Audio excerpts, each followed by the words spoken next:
Higit 1,900 ang sako ng umano'y smuggled na bigas at iba pang agri-products na huli ng Department of Agriculture sa isang warehouse sa Quezon City.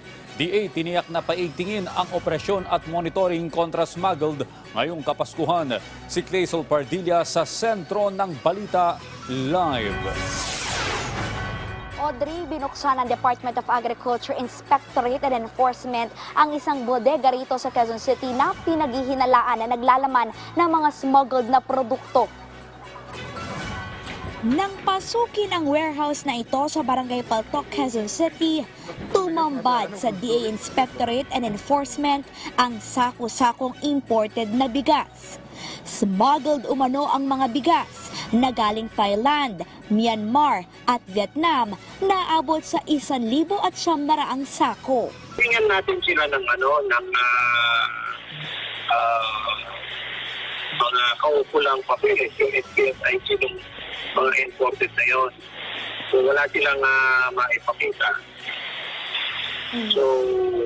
So tinawagan natin ang Bureau of Land Industry at pupunta sila at ngayon hinanapan din sila ng Bureau of Land Industry ng SPSIC. Wala rin silang maipakita. Suspetsya ng DA ang mga smuggled rice na ito, posible o manong inirerebag.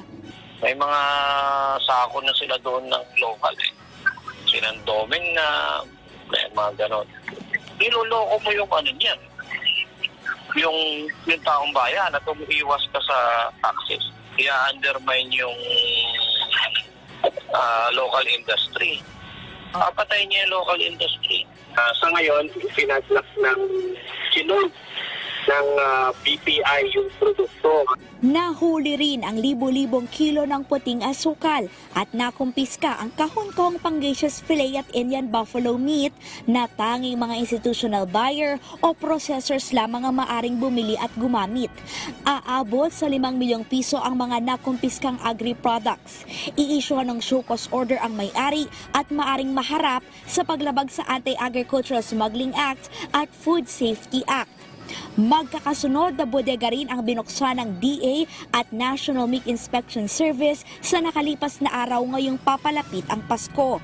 Nasabat sa isang cold storage facility sa Navotas ang nasa 40 milyong pisong halaga ng smuggled na sakling pig o pangkutsinilyo na baboy at frozen na manok galing China kung saan may bird flu at African swine fever. Nakuha rin ang iba pang frozen na isda. Nasa wata ang bentahan ng 1.5 million pesos na Cara Beef hot meat sa strike operation sa Balintawak Market. Nasabat din ang aabot sa 200,000 pesos na Peking duck sa ginawang buy-bust operation sa Project 6 Market. Naka-heightened operation at monitoring na nila ang NMIS ngayong malapit na ang Kapaskuhan. Paalala nila, Dapat dokumentado. So wag natin walang bahala yung kakainin natin kasi yun ang kalusugan po nataya dyan. So sa tingin natin, mabahaw na, sa tingin natin masyadong mura, nakita natin na contaminated. Huwag ka nang, at saka kaduda-duda, di huwag ka nang bumili. Maraming salamat, Clazel Pardilla.